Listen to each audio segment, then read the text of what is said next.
Hello, what a wonderful, wonderful Sunday, everyone. Happy Heart Day. Okay, today is another special day, Sunday na kung saan syempre yesterday, many celebrated ang Valentine's Day. Kaya yan, alam kong mapulang-mapula ang inyong mga day today. But syempre, make it more red by coming to church and go to our service and worship the Lord. Ayan. Kaya red tayo ngayon. Kita nyo naman. Ayan. Naka-red tayo ngayon. Pang Valentine's ang ating peg today. Anyway, God is a good God. He always allow us to understand the power of love. And then, kaya totoo yun, there is always a saying that love conquers all. Ayan. Totoo yun. Marami siyang nakakonquer. Marami siyang napagtatagumpayan. Ayan. In other words, marami siyang ma-accomplish. Marami siyang nagagawa, every time we put the very, very basic, very, very basic values in life, and that is love.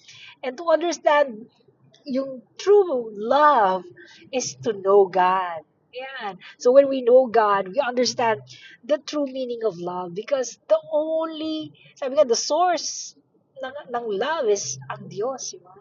Kaya nga, isang buong chapter sa Bible, grabe, 1 Corinthians 13, isang buong chapter talks about love.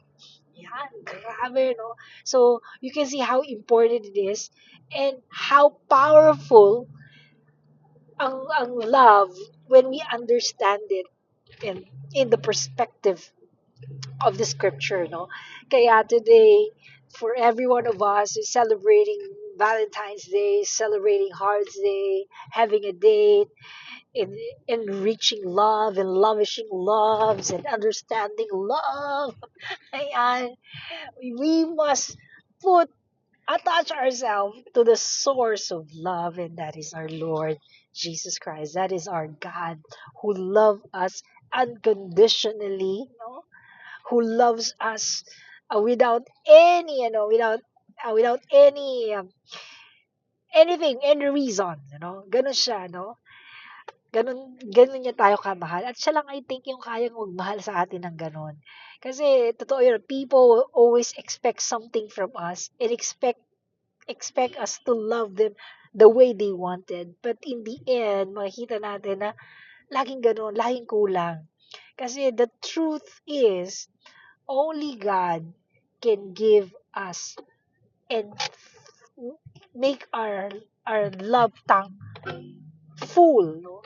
So, ganoon, no? Kaya nga, pag wala si God, ang hirap maintindihan ng love. Laging unfair, laging kulang. Okay? Kaya, wag natin hingin ang love sa mga bagay, sa mga tao na nasa paligid natin kasi laging kulang yun. The only thing that complete yung full tank ng love natin, and that is God. So, again, to every one of you, love God. Amen. Love Him. Enjoy His love. Lavish His love into your life. And you will really understand the real meaning ng love. Again, God bless you po to every one of you. And then I hope that as we worship today, this Sunday, we will experience the love of God. Amen. And just to let you know that you are loved by God. Walang, walang hindi siya kayang mahalin. Sabi nga na, kaya ba akong mahalin ng Diyos? I'm not good enough. I am a sinner. Yun nga po yung minahal niya. He died for you and me. And He loved you. So today, worship God. Express your love to Him. The greatest love you could ever have is to experience the love of God. Again, God bless you po. And have a wonderful, wonderful Sunday, everyone. Bye-bye.